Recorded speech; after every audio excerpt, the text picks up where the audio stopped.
नमस्कार, दैनिक shift time में आप सभी का बहुत बहुत स्वागत है। इस समय हम जम्मू गवर्नमेंट मेडिकल कॉलेज के बिल्कुल बाहर आपको यहां से दृश्य बता रहे हैं। जिस तरह से कल की अगर बात करें, पूर्ण जो घटना हुई, कायर आतंकियों ने फिर से एक बार जम्मू वासियों को निशाना बनाया। और बताना चाहेंगे कि जिस तरह से कल की अगर घटना बात करें कि शिवखोड़ी से यात्रु जो होते हुए वापस आ रहे थे, वहीं पर अगर बात करें तो वहां पर किस तरह से इन कायर आतंकियों ने हमला किया, जिसमें 10 लोगों की जान चली गई और लगभग 33 लोग जो कि घायल हुए हैं। उसी के चलते अब प्रशासनिक अधिकारी और साथ ही साथ अगर बात करें कुछ देर पहले की बात करें तो होम जो सेक्रेटरी हैं वो भी यहाँ पर पहुंचे थे। जो इस समय घायल हैं उनकी सेहत के बारे में जानने के लिए DIG Jammu Kashmir range Kathua range वो भी यहाँ पहुंचे थे, एसएसपी जम्मू भी पहुंचे थे। और ये भी बताया जा रहा है कुछ देर के बाद एलजी मनोज सिन्हा का भी यहाँ पर दौरा होगा। और फिलहाल बताना चाहेंगे शिवखोड़ी से आ रही एक बस पर हमले के बाद सोमवार सुबह भारतीय सेना ने जम्मू कश्मीर के रियासी में तलाशी अभियान शुरू कर दिया है, जिसमें रविवार शाम 10 तीर्थ यात्रियों की जान चली गई थी। बताना चाहेंगे राज्य आपदा प्रक्रिया बल यानी कि एसडीआरएफ भी रियासी पहुंच गया और घटनास्थल और उसके आसपास घने क्षेत्रों में तलाशी अभियान में ड्रोन का भी इस्तेमाल किया जा रहा है। और साथ ही साथ बताना चाहेंगे रियासी जिला आयुक्त यानी डीसी रियासी जो है विशेष महाजन ने रविवार रात पुष्टि किया कि 10 आतंकी हमले में 10 लोगों की मारे जाने की पुष्टि की। उन्होंने बताया कि 33 अन्य लोग गंभीर रूप से घायल हुए हैं। अधिकारियों के मुताबिक शिवखोड़ी मंदिर से कटरा जा रही बस से शाम करीब 6:10 पर जब राजौरी जिला की सीमा से लगे रियासी जिला के पोनी इलाके में पहुंची तो आतंकवादियों ने उसे निशाना बनाया। वरिष्ठ पुलिस अधीक्षक यानी एसएसपी रियासी मोहिता शर्मा ने एक यानी कि मीडिया से मुखातिब होते तो बताया कि आतंकवादियों ने गोलाबारी की, जिससे चालक निरंतर खो बैठा और बस खाई में जा गिरी। एसएसपी ने आगे कहा कि बचाव अभियान पूरा हो गया और घायलों को नारायण अस्पताल में यानी कि शिफ्ट किया गया और कुछ को गवर्नमेंट मेडिकल कॉलेज जम्मू में भी यहाँ पर लाया गया। उन्होंने कहा कि यात्रियों की पहचान की पुष्टि जो खासकर बताया जा रहा है कि यूपी से जो यात्री थे वो आए थे। हाल ही में अगर कुछ देर पहले की अगर बात करें तो अखनूर में जिस तरह से कुरुक्षेत्र से आती हुई बस जो कि वहां पर शिवखोड़ी की ओर जा रही थी, उसी समय बस जो दुर्घटनाग्रस्त हुई जिसमें लगभग 22 लोगों की जान चली गई, 69 लोग जख्मी हुए थे। उसी के तहत बताना चाहिए जम्मू कश्मीर के ऊपर राज्यपाल मनोज सिन्हा ने हमले की निंदा की और इसके पीछे के लोगों के खिलाफ कड़ी कार्रवाई करने का आश्वासन भी दिया है। और मनोज सिन्हा का कहना है कि मैं रियासी में एक बस पर हुए यानी कि कायरतापूर्ण आतंकी हमले की कड़ी निंदा करता हूं। शहीद नागरिकों के परिवार के सदस्यों के प्रति मेरी संवेदनाएं हैं। एलजी ने एक्स पर यानी कि ट्विटर पर एक पोस्ट से कहा हमारे सुरक्षा बलों और जेकेपी आतंकवादियों की तलाश के लिए एक संयुक्त अभियान शुरू किया हुआ है।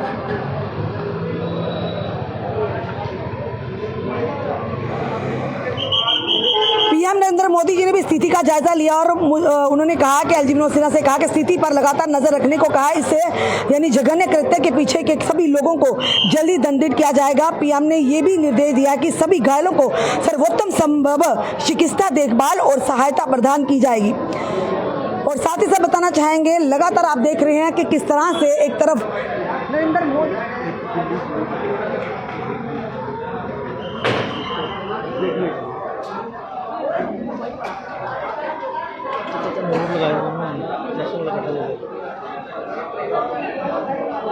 तो कहीं ना कहीं कहेंगे जिस तरह से यानी कि एक तरफ कल शपथ ग्रहण था, तीसरी बार देश के प्रधानमंत्री ऐसे प्रधानमंत्री शपथ ले रहे थे और उसी चलते इन कायर आतंकियों ने उन तीर्थ यात्रियों को जो कि यानी कि शिवखोड़ी से दर्शन करके वापस आ रहे थे उनको निशाना बनाया।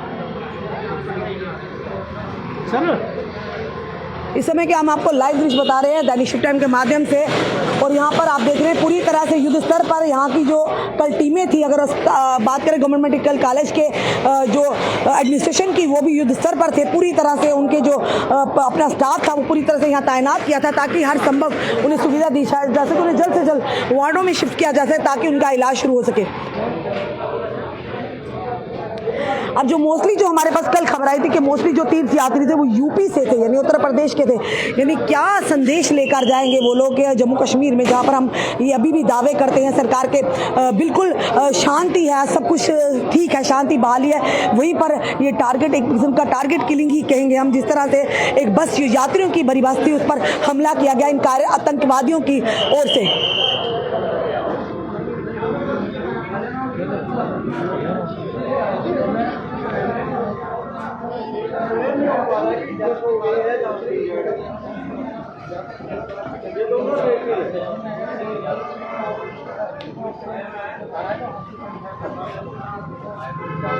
कुछ लोगों को जम्मू के जो नारायणा हॉस्पिटल में शिफ्ट किया गया था, जो घायल हुए थे, और कुछ को गवर्नमेंट मेडिकल कॉलेज में लाया गया था। ये दोनों बेटे हैं, इनको अभी तक पता नहीं है इंजर्ड है, इनके बंदे में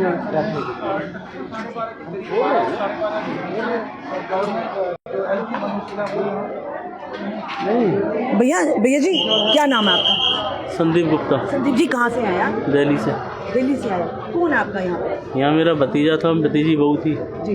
वो भी आए थे यात्रा? वो यात्रा के लिए आए थे जी। और सिर्फ थोड़ी से आते समय जो आतंकवादी हमला हुआ उसमें वो हुए घायल। वो भी उस बस में? हाँ, अब हमारे भतीजे का पता नहीं चल रहा है, बहू अंदर है। वो से बात की आपने? हाँ, वो एडमिट। भतीजा कहाँ है? वो कह रही मुझे बेहोश हो गई थी, उन्हें पता नहीं कुछ चला। पता नहीं चला? हाँ, और अब भतीजा मिल ही नहीं रहा। कोई कह रहा है इंजर्ड है, कोई कह रहा है उस हॉस्पिटल में, कोई कह रहा है कुछ। नहीं, एक्चुअली नारायणा में भी है, जख्मियों को लिया गया और यहाँ पे भी लाया। अब नारायणा में मालूम कर रहे हैं तो कह रहे हैं कोई सौरभ नाम का वहाँ कोई है नहीं। क्या नाम है बताइए? सौरभ गुप्ता। सौरभ गुप्ता जी। दिल्ली के रहने वाले। दिल्ली। क्या कहोगे यहाँ के एडमिनिस्ट्रेशन को क्या कहोगे? यही कहें बस हमें हमारी मदद करी जाए, जो भी क्लियर हो हमें क्लियर करा जाए इस बात, बस और क्या। कोई तस्वीर है सौरभ की, बताइए ज़रा। एलजी मनोज सिन्हा के पुलिस के आला अधिकारियों से भी कहेंगे। ये दिल्ली से भैया जी आए हैं, इनका भतीजा जो है सौरभ जिसका नाम है, हम तस्वीर आपको बताएंगे। जहाँ पर भी हो प्लीज़ इनकी मदद कीजिए। जो कि अगर बताएंगे DI जो कि ADGP जम्मू, उन्होंने भी अपने नंबरात जो हैं उन्हें शाया किया है। अगर कोई भी क्वेरी हो आप उनसे बात कर सकते हैं, तो ये मदद करनी है क्योंकि ये हमारे मेहमान हैं, चाहे कहीं से भी आए हों। बताइए, ये है सौरभ, कितनी उम्र है इसकी भैया? 22 साल। 22 साल है। ये भी कल जो जिस तरह से शिवखोड़ी से आती बस पर आतंकियों ने हमला किया, ये सौरभ भी अपनी मम्मी के साथ, वाइफ के साथ, सौरभ भी अपनी वाइफ के साथ थे और ये वाइफ उनके अंदर है, पर सौरभ का अभी तक पता नहीं है। ये समय जो भी समय में देख रहे हैं, इस वीडियो को ज़्यादा से ज़्यादा शेयर कीजिएगा ताकि पुलिस के आला अधिकारियों तक भी हम ये निवेदन करेंगे कि इन परिवार की मदद की जाए। क्योंकि देखिए, ये एक बड़ा ही गलत मैसेज आता है जब भी इस तरह का कोई घटना होती है। और कुछ दिन पहले जो कुरुक्षेत्र से जा रही थी और काफ़ी सारे उसमें जो यात्री थे वो भी उत्तर प्रदेश के थे। आज की अगर बात, कल की अगर घटना की बात करें, कल भी उत्तर प्रदेश के यहाँ पर बताए जा रहे हैं जो यात्री इसमें से। चलिए, इस समय डबगोत्रा जी हमारे साथ हैं, सोमनाथ डबगोत्रा, इनसे जानते हैं। हमेशा ये यहाँ पर रहते और हमेशा ये भी युद्ध स्तर पर काम करते हैं, ये भी किसी सिपाही से कम नहीं। डबगोत्रा जी, कल की बड़ी ही एक दुर्भाग्यपूर्ण घटना हुई। इन कायर आतंकियों ने फिर से एक तरफ प्रधानमंत्री जी का शपथ ग्रहण होना था और दूसरी तरफ इन्होंने एक कायर हरकत की और कहीं ना कहीं उन पर जो कि यात्रा करके आए थे, यानी एक टारगेट करके उन्होंने, यानी कि इस बस पर हमला किया गया। क्या कहेंगे? एक कहावत है कि 10 साल भी कुत्ते की दूम को सीधे करके रखोगे, पाइप में डाल के रखोगे, वो दूम सीधी नहीं होती। ये 10 साल की नहीं, ये 75 साल की बात कर रहा हूँ मैं, 75 साल की बात कर रहा हूँ कि इस कुत्ते की दूम सीधी नहीं हुई, ना ही होगी। इसके ऊपर सोचना होगा कि क्या इसकी दूम को सीधे करने की कोशिश करनी है या दूम ही काट देनी है या कुत्ते को ही काट देना है। क्योंकि आधी दूम काटोगे ना अगर, तो वो दोबारा ग्रोथ कर सकती है। इस कुत्ते को भी काट देना चाहिए। चोर को नहीं, चोर की माँ को मारो। अब ऐसे हाथ से रुकने वाले नहीं हैं। आतंकवाद हाथ से रुक सकते हैं, मिलिटेंसी कम हो सकती है, रोड एक्सीडेंट कम हो सकते हैं, फिर भी कोई ना कोई हादसा आपको देखने को जहाँ पे मिलेगा। मेरा क्वेश्चन हमेशा यही रहता है कि जैसे कल 6:10 की घटना है शिवखोड़ी में, और जो इंजर्ड जहाँ पे पहुँचते हैं वो पहुँचते हैं 11 साढ़े 11 बजे। कहना मतलब कि 5-6 घंटे में पहुँचते हैं। क्यों पहुँचते हैं? अगर आपके मंत्रियों के लिए चॉपर हैं, बिल्कुल सवाल ये, VIP के लिए चॉपर हैं, तो इनके लिए चॉपर क्यों नहीं? अगर चॉपर हो तो जो 5 घंटे जहाँ लगे वहाँ पे सिर्फ 1 घंटा लगना था।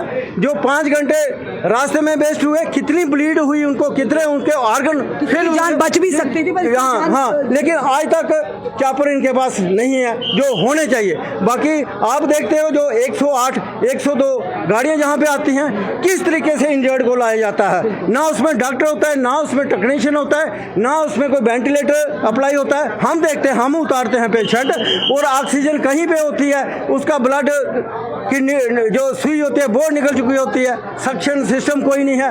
और उससे बात की बात है, जब जहाँ पे इंजर्ड पहुँचते हैं तो उनको जहाँ से अंदर ले जाने के लिए भी 10-15 मिनट का समय चाहिए, क्योंकि जहाँ पे वो व्यवस्था नहीं है कि एक रिंग टाइप बनाई जाए, एक पेशेंट को 2 या 3 बंदे ही उतारे। इधर एक पेशेंट होता है तो कम से कम उसको खींचने वाले 25 हो जाते हैं, जिससे डिस्टर्बेंस होती है। और जहाँ पे हम इमरजेंसी के बाहर खड़े हैं और ये जो रास्ता है अंदर 7 नंबर में जहाँ पे फर्स्ट एड होती है, ये रास्ता बिल्कुल कंजेस्टेड है, जहाँ पे 2 ट्रालियाँ गठी नहीं जा सकती। 102, 108 की बात करें तो हमारे लिए वो फ्री है, लेकिन फ्री नहीं है। जो हम टैक्स पेयर लोग हैं वो पैसा देते हैं, वो सुविधाएं देते हैं। और ये जो 108, 102 दूसरी बसें लगी है, ये लाखों रुपया महीने का लेते हैं, ये फ्री में किसी के ऊपर एहसान नहीं कर रहे हैं। अगर 1 लाख 2 लाख रुपया 108 वाले एम्बुलेंस वाले लेते हैं तो उसके बराबर की फैसिलिटी क्यों नहीं देते। अब जहाँ पे इंजर्ड पहुंचे हैं, अगर कोई सीरियस है अगर जहाँ पे, तो उसको अगर बेटर ट्रीटमेंट के लिए हायर सेंटर में ले जाना है तो क्या आपके पास एयर एम्बुलेंस है जहाँ पे? नहीं है। फिर आ जाके प्राइवेट के ऊपर ही ये दारोमदार रहता है इनका। एक गवर्नर साहब हमारे पहले आए थे, एक उन्होंने अपनी जो एम्बुलेंस थी वो उन्होंने दे दी थी, ये पेशेंट के काम आनी चाहिए, मेरे को इसकी जरूरत नहीं। कमियां काफ़ी हैं। वही कुत्ते की दूं कहते हैं 10 साल में सीधी नहीं हुई, ये 75 साल में सीधी नहीं हुई। यहाँ पे जो जैसे हमने कुछ लोगों से बात की, उन्होंने सबसे पहले इतना बड़ा हादसा होता है, 1 घंटे के अंदर अंदर कंट्रोल रूम स्थापित किया जाता है, उसमें देखा जाता है कि इंजर्ड कौन कौन है, इसका एड्रेस क्या है और जो कैजुअलिटी हुई है वो कितनी है। अब इधर 2-4 लोग कैजुअलिटी आ जाती है ना, तो बहुत अफरा तफरी का माहौल, जो कल भी देखा आपने, पहले भी देखते, अफरा तफरी का माहौल होता है। कोई प्रॉपर बंदोबस्त नहीं है। हम ये कहते हैं प्रॉपर बंदोबस्त होना चाहिए। एक तो सबसे पहले चॉपर सर्विस शुरू होनी चाहिए। जैसे हमें मीडिया के माध्यम से रश्मि जी ने एक सुबह न्यूज़ चलाई थी जस्ट करके, तो एक एक्सीडेंट हुआ था। अगर उसमें भी कोई मास कैजुअलिटी हुई होती तो वो तो पेशेंट आज रात को जहाँ पे पहुँचते, अगर ज़्यादा हो जाती तो उनको जहाँ पे चॉपर सुविधा नहीं होनी चाहिए क्या? अगर जहाँ पे इंजर्ड पहुँचता है, अगर क्रिटिकल है तो उसको अगर हायर सेंटर में आपने ले जाना है, बेटर ट्रीटमेंट के लिए लेके जाना है। क्या आपके पास एयरपोर्ट में एम्बुलेंस है? क्या एयर एम्बुलेंस है? स्टैंड बाई होनी चाहिए या नहीं होनी चाहिए? मंत्रियों के लिए इनको समझ भी नहीं आता किससे। हाँ, इधर कम से कम इधर सिर्फ VIP को रिसीव करने के लिए आपको जहाँ पे सलूट करते हुए नजर आएंगे, लेकिन ये जो 2 लोग इधर आपके सामने बैठे हैं, इनको अभी तक ये नहीं पता लग रहा है कि जो इनके रिलेटिव हैं वो इंजर्ड हैं, जहाँ इस दुनिया को अलविदा कह चुके हैं। ये किसने करना है? कल का हादसा हुआ है 6:10 का, अभी तक ये बेचारे इधर हैं। क्यों नहीं इधर एक आपने लिस्ट लगाई कि इंजर्ड नारायणा हॉस्पिटल में इतने इंजर्ड हैं, सिविल हॉस्पिटल में इतने इंजर्ड हैं, जम्मू के मेडिकल कॉलेज में इतने इंजर्ड है, इतने लोगों की डेथ हो चुकी है, उनका नाम एड्रेस वगैरह होना चाहिए। कंट्रोल रूम क्या आपने स्थापित किया? अगर कोई दिल्ली में बैठा है, यूपी में बैठा है, जैसे हमें पता लगा कि दिल्ली और यूपी के लोग ज़्यादा थे, तो वो किससे कांटेक्ट करेंगे? अगर ये तो आंखों देखिए, हम देख रहे हैं कि ये लोग इधर ज़मीन के ऊपर बैठ के ये सोच रहे हैं कि हमारा जो रिलेटिव है वो इस दुनिया में है या नहीं है। एक मैंने स्टार्टिंग में यही बोला कि कुत्ते की धूम। हाँ, एक सरकार को चॉपर सर्विस शुरू करनी चाहिए और अरेंजमेंट यहाँ पे बेहतर होना चाहिए। 108 की बात की, वो फ्री में नहीं है, उसको गवर्नमेंट पैसे देती है किसी प्राइवेट प्लेयर को। क्या उसमें फैसिलिटी होती है? जैसे आपने भी कल कवर किया, जिस तरीके से इंजर्ड को लाया जाता है, जहाँ पे किसी का ग्लूकोज खुल जाता है, किसी का ऑक्सीजन मास्क खुल जाता है, उसको ऐसे समझ लो सब्जी की जैसे टोकरी समझ लो या बोरी समझ लो, उस तरीके से डालते हैं ट्राली में और अंदर ले जाते हैं। ये कोई सिस्टम नहीं हो। उसके साथ पैरामेडिकल स्टाफ होना चाहिए, टेक्नीशियन होना चाहिए, डॉक्टर होना चाहिए, ऑक्सीजन होनी चाहिए, सक्शन यूनिट होना चाहिए, जबकि जो 4 घंटे जहाँ पे लगे उनको जहाँ पे पहुँचना। दबगोत्रा जी, एक चीज़ बताइए मुझे, IG मनोज सिन्हा अभी ट्विटर हैंडल से कहा कि 10 लाख रुपया उन्हें मुआवजा दिया जाएगा जिनकी जान चलेगी और 50,000 रुपये जो जख्मी है। पर ये अगर एक्सग्रेशिया बाद में करते उससे पहले ही इंतजाम इस तरह से किए जाए ताकि लोगों की ज़्यादा से जान बचाई जाए। मैं जो आपने सवाल किया कि 10 लाख रुपये उनको दे रहे हैं, इंजर्ड को इतना दे रहे हैं, तो उनको जो इंजर्ड हुए हैं उनको हर सेंटर में पहुंचाने के लिए आपके पास क्या सुविधा है? बैठे हैं, बड़ी डमरा की बात है, कल से एक्सीडेंट हुआ 6:10 पर। ये देखिए बेचारे दिल्ली से आए हैं और ये इन्हें पता ही नहीं है, एक व्यक्ति का पता जो इनके घर का सदस्य है और दूसरे के भी पता ही नहीं है किससे जाने, यानी आप लोगों ने यहाँ पर एक ऐसी चीज़ें सामने डिस्प्ले करनी चाहिए ताकि कोई भी किसी का अगर परिजनों ने क्लियर हो जाए। अब ये कल से यहाँ पर यानी 6:10 में कल हादसा हुआ, अभी तक ये इंतजार में है कि कहाँ है हमारे लोग, जीवित भी हैं या कहीं अस्पताल में है, ये नहीं पता नहीं चल रहा है। बड़ी ही अफसोस की बात है इस तरह की चीज़ें, अगर किससे जस्टिफिकेशन ले, किससे क्लैरिफिकेशन ले कि जिनके लिए यहाँ आए वो कहाँ पर हैं। चलिए इनसे अंकल जी से, सर जो बैठे इनसे बात करते हैं। सर आप कहाँ से आए हैं? दिल्ली से। कौन आपका? बेटी बेटा। हाँ, बेटी दामाद। बेटी और दामाद है यहाँ पर। तो आपसे क्या कहा आपने, इनसे बात की किसी से? कल से पता करे, कुछ पता नहीं है। क्या नाम है आपके बेटी और दामाद का? सौरभ और शिवानी। सौरभ और शिवानी। अभी क्योंकि लोगों के यहाँ पे भी हैं और नारायणा में भी आपने। बेटी मेरी यहाँ पर है। हाँ, सौरभ का पता नहीं चल रहा। सौरभ का पता नहीं चल रहा। आपने इनसे पता किया कि नारायणा में तो नहीं कहीं? मैं सबसे पता कर रहा हूँ लेकिन मुझे भी जानकारी नहीं चलिए है। हमारे डीजीपी जम्मू जो हंसा की आपकी खबर जरूर पहुंचाएंगे, जल्द से जल्द आपको पता चलेगा सौरभ कहाँ पे, भगवान करे वो ठीक ही हो। हाँ, कांटेक्ट नंबर, आप अपना कांटेक्ट नंबर बोलिए आपको ताकि। मेरा दिल्ली का नंबर है 9213142306। ये देखिए, ये आप बता रहे हैं कि अभी आपकी वो बेटा और दामाद। बेटा दामाद। बेटी तो अंदर है आपकी, दामाद का पता नहीं है। कल से देखिए एक्सीडेंट हुआ है और ये कल से आप परेशान हैं, इन्हें पता ही नहीं है कहाँ पर है कहाँ नहीं है, पर ये ज़रूर कहेंगे यहाँ के एडमिनिस्ट्रेशन को भी इनका मदद करनी चाहिए। ये दिल्ली से हैं, क्या मैसेज यहाँ पर लेकर जाएंगे।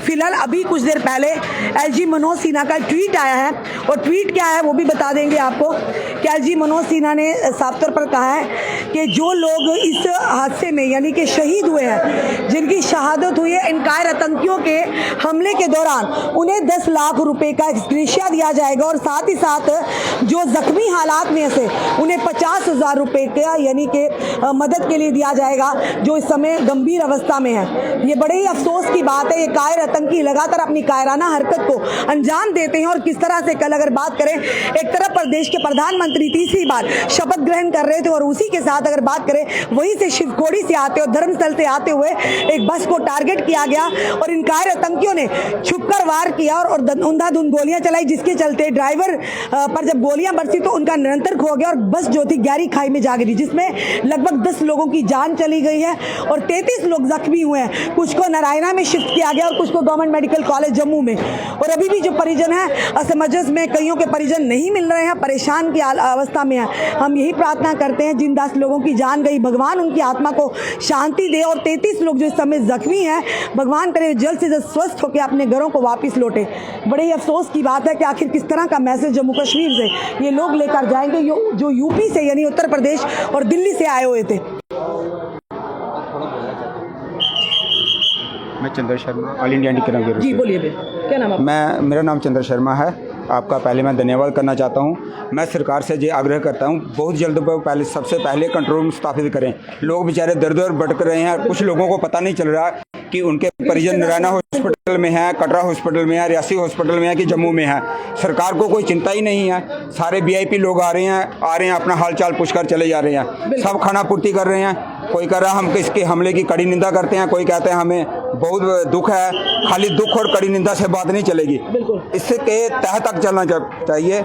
जम्मू के एरिया को दहलाने की कोशिश की जा रही है। जहां शांत एरिया था उस शांत एरिया को कश्मीर घाटी बनाना चाहते हैं ये लोग। फिर से सर और इनके पास बहुत पहले इनपुट थे कि ये आतंकवादी घटना होगी। इन लोगों ने पहले क्यों नहीं किया? कहाँ थी हमारी एजेंसियां, कहाँ थी हमारी पुलिस, कहाँ थे हमारे सुरक्षा बल? क्या कर रहे हैं ये लोग?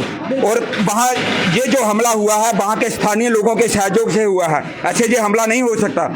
वहाँ के स्थानीय लोगों की मिलीभगत के 15 साल पहले भी वहाँ बस पर हमला हुआ था, एक मेटाडोर पर भी हमला हुआ था। उसी जगह पर इन लोगों ने उस एरिया पर सुरक्षा लगानी चाहिए थी, सिक्योरिटी देनी चाहिए। इनको लोगों को पता था कि बहुत ज़्यादा तादाद में लोग शिवखोड़ी जा रहे हैं। ये लोग क्या कर रहे थे? कुछ दिनों में बूढ़ा अमरनाथ यात्रा शुरू हो जाएगी, मचेल यात्रा शुरू हो जाएगी, अमरनाथ यात्रा शुरू हो जा रही। शांत क्षेत्र में इनसे जो आतंकवादी हमला नहीं रुका, कश्मीर घाटी में जो क्या कर लेंगे? आपके चैनल के माध्यम से मैं सरकार से आग्रह करना चाहता हूँ कि जल्द से जल्द वो सबसे पहले कंट्रोल रूम स्थापित करें, ताकि बाकी जो लोग भटक रहे हैं, 2 लोग तो जहाँ पर बैठे हैं उनको ये नहीं पता उनके परिजन हैं या उनकी मृत्यु हो चुकी है। अभी बताया जा रहा है कि जो आतंकवादी आए थे खड और नाले के रास्ते से आए, बिल्कुल। बड़े सुरक्षा एजेंसियों पर, पुलिस पर बड़े सवाल उठे। बिल्कुल बिल्कुल, इनको सब कुछ पहले पता था। जिस खाली वीआईपी को सिक्योरिटी दे सकते, यहाँ बंदे का कुछ नहीं कर सकते। यानी खड और नालों में कोई सुरक्षा नहीं थी, अगर पहले इनपुट थे। बिल्कुल बिल्कुल, क्या इन्होंने सुरक्षा, इनको पता है इतनी तादाद में कश्मीर में, जम्मू कश्मीर में इस वक्त पीक सीजन चल रहा है, इतना श्रद्धालु आ रहा है, आप लोग क्या कर रहे हो? कुछ दिन पहले ही अखनूर में घटना हुई, 93 लोग एक बस में जिसकी कैपेसिटी 52 सीटर की है, 93 लोग उसमें बैठकर अपना हरियाणा से शिवखोड़ी पहुंच जाते हैं। रास्ते में ट्रैफिक पुलिस क्या कर रही थी? कोई चेकिंग नहीं थी, इतने नाके क्रॉस करके वो वहां पहुंच गए। जब वो लोग इतनी तादाद में मर गए, फिर सवाली उससे पहले इन लोगों को कड़ी तैयारी करनी चाहिए, यात्रियों को पूरी सुरक्षा देनी चाहिए, पूरा चेकअप होना चाहिए, गाड़ी के कागजात पूरे चेक होने चाहिए।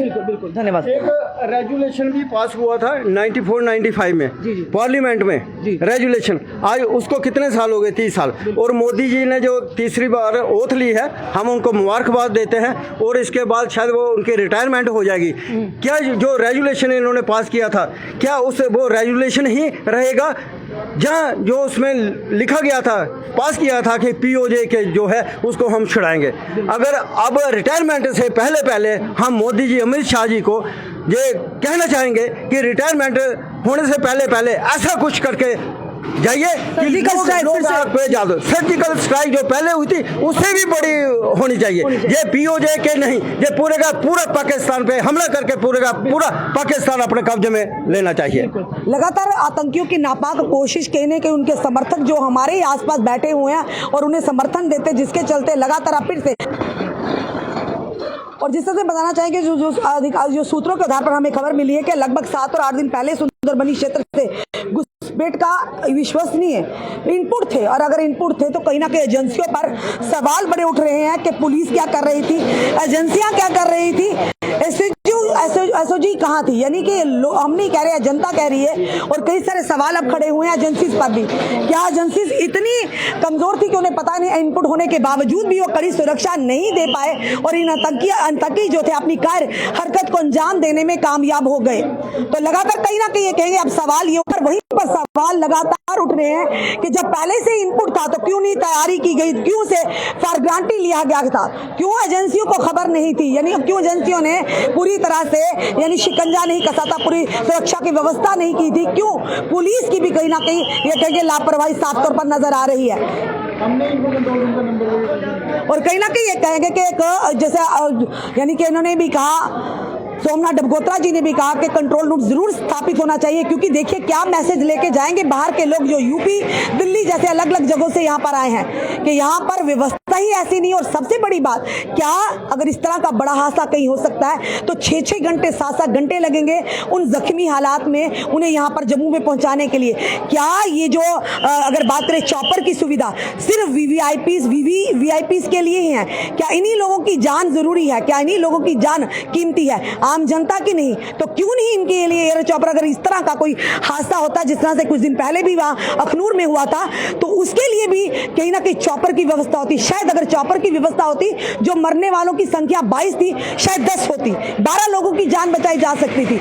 इसी तरह से अगर कल की बात करें, 10 लोगों की जान गई और अन्य इस समय 33 लोग जख्मी हैं, तो हो सकता था जो लोग 10 गए थे उनका आंकड़ा 6 या 5 होता अगर एयरलिफ्ट की यहाँ पर सुविधा होती या चॉपर की सुविधा होती, क्योंकि उन्हें समय पर अगर इलाज मिलता तो शायद उनकी जान बच जाती। तो ये बड़े सारे सवाल खड़े होते हैं। फिलहाल एलजी मनोज सिन्हा जिस तरह जब भी हादसा हुआ तो उन्होंने एक्सग्रीहा की तो कोई भी कंपनसेशन उन लोगों की जिंदगी को वापस नहीं ला सकते जो लोग इस दुनिया से हमेशा के लिए चले गए।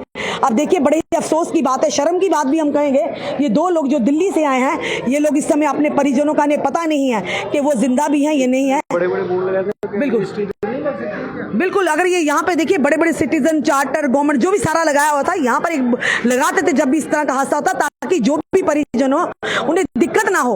ये बड़े सारे सवाल हैं कि आखिर कहाँ पर कमी रहेगी, कहाँ पर चूक हुई, और चूक इस बार जरूर हुई है। जो हमें सूत्रों के आधार पर खबर मिली कि पहले से ही 7 और 8 दिन पहले से इनपुट थे किस तरह की घटना हो सकती है। अगर हो सकती थी तो फिर वहां पर कहां पर सुरक्षा एजेंसियां कहां सोई थी? ये बड़े सारे सवाल हैं। कमियां तो कई हैं जिसके चलते लगातार ये आतंकी जो है अपना फन फिर से उठा रहे हैं। इनका फन कुचलना बड़ा ही जरूरी है। और फिलहाल ये जरूर कहेंगे कि नापाक कोशिशों की लगातार हो रही है और जिसके चलते एक गरीब के एक आम इंसान की जान जा रही है, मजलूमों की जान जा रही है। इस पर अंकुश लगाना बड़ा ही जरूरी है। यहाँ पर प्रशासनिक अधिकारी आ रहे हैं, सारे आ रहे हैं यहाँ पर पता करने और पता करेंगे, आकर कहेंगे हमें निंदनीय है, अफसोस हुआ, उसके बाद चले जाएंगे। पर जिनके घरों के परिजन गए हैं उनसे पूछिए दर्द क्या होता है। जिनके परिजन यहाँ पर बैठे हुए हैं कल से, कोई ने पता नहीं, कौन एंटरटेन करेगा जो दिल्ली से आकर अपने घरों के लोगों की यहाँ पर ढूंढ खोज कर रहे हैं। तो कम से कम आपकी जिम्मेदारी ने एक कंट्रोल रूम स्थापित कीजिए ना, ताकि लोग डायरेक्ट जाकर पता करें। वहां से फोन नंबर दीजिए आपने कि पता करें कहाँ हमारे घर का सदस्य, वो रो रहे हैं, उस बात को पूछिए। जिसकी बेटी का हस्बैंड यहाँ पर उसका लापता, पता नहीं है वो है भी या कहाँ पे है। भगवान से हम यही प्रार्थना करते हैं कि सौरभ सही सलामत हो। पर उस समय असमंजस की स्थिति में है परिवार। आखिर कब तक एक आम इंसान इन आतंकियों की कार हरकत का बलि चढ़ता रहेगा? कब उनका शिकार होगा? कब पूरी तरह से शिकंजा कसा जाएगा? एक तरफ कहते हैं हालात सामान्य है, तो ये हालात सामान्य है।